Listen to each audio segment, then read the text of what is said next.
Жаныбек Калканович, бизде деген областтар боюнча канча асыл тукум мал чарбачылык бар? Айтып берсеңиздер. Ошонун ичинде завод, фермалар болуп бөлүнгөндөрүн область боюнча. Бул жерде Элвира Жыргалбековна, бул биз айыл чарба министрлиги тарабынан мурда токтом негизинде чыкчу азыр болсо асыл тукум заводдор, фермалары 186 Кыргызстан боюнча 186 плем субъект бар, алардын ичинен 16 плем завод, 170 плем ферма. Чүй областында канча?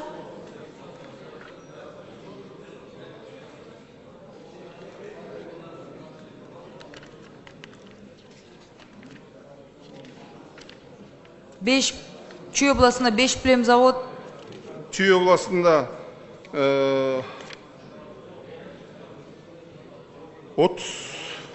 35 племдик ферма деп. 42 жалпысынан. плем чарба.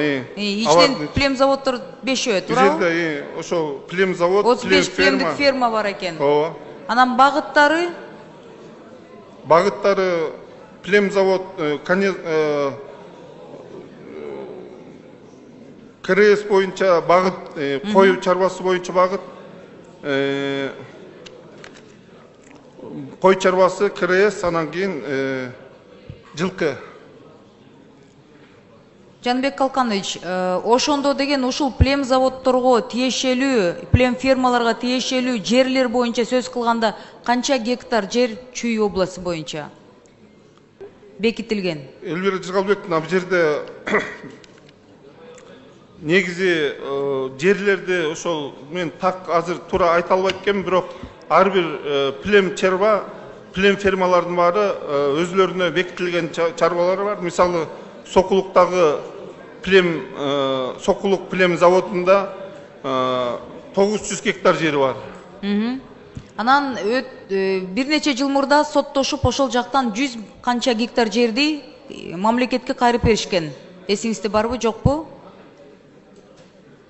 Жок, Мамлекетке кайрылган чарба жаңы пактадан жаңы ферманы кайрып беришти.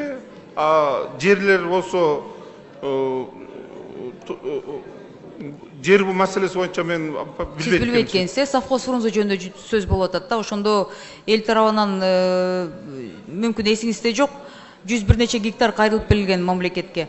Менде мындай суроо болуп атат да, ошондо биздин ошондой плем завод, плем фермаларга тиешелүү жерлерибизди ар бир область боюнча маалыматты карасак, ошонун ичинде деген Ысык көл, Нарын, Ош областы, Баткен областына ар бир чарбага тиешелүү жерлерди убагында деген совет доору таркагандан кийин миңдеп гектар жерлерди мамлекеттик кызматта иштеген адамдар аркасынан прихватизация болуп кеткен. Ошол жерлерди кайрып берүү боюнча иш жасалып атабы, УКМК иштеп атабы, прокуратура иштеп атабы, вообще барбы ошол практикада? Ошо бул маселе, ошол сиз айткан маселелер болгондуктан биз ошол ГКМ менен чогуу буйрук чыгарып, азыркы учурда ошо жерлерде ошол плем чарбаларга бөлүнгөн жерлердин аянттары такталууда. Азыр Баткен, Ош областтарын, Жалал Абад областтарын карап келишти. Жакында Сусамыр ошол Чүй областын каралат дагы, полный информация болгондон кийин мен сизге бере алам. Пока азыр комиссия карап атат, комиссиянын жыйынтыгын мен сизге бере алам. Комиссия качан башталды эле? Иштеп баштады эле? Бир жума болду кеткенине. Ал эме тиги Эми эле текшерип атасыздарбы? Текшерип ошол ГКМ менен чогуу буйруктун негизинде текшерип атабыз. Сураныч, ушуну Жаныбек Калканович, сиз бул жакты жакшы билесиздер да. Аягына чыгарып, мага деген көлдө жаштардан арыздар келген Караколдун тегереги боюнча. Анан Чүй область боюнча өткөн чакырылышта деле биз канча ызылдашып, аны ошо ойдон эми ал жакта белгилүү адамдардын, чоң биздин мамлекет башкарган адамдардын тегерегинде адамдар аралашып кеткен болчу да, бул мурдакы бийликте.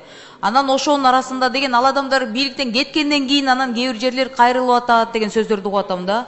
Менден сураныч, ушуну УКМК менен аягына чейин жеткирип, Чүй областы боюнча 7 дубан боюнча артка кайрылсын. Бүт чоң кызматта иштеген, айыл чарба министрликте иштеген адам негизи прихватизация кылып салыштыр.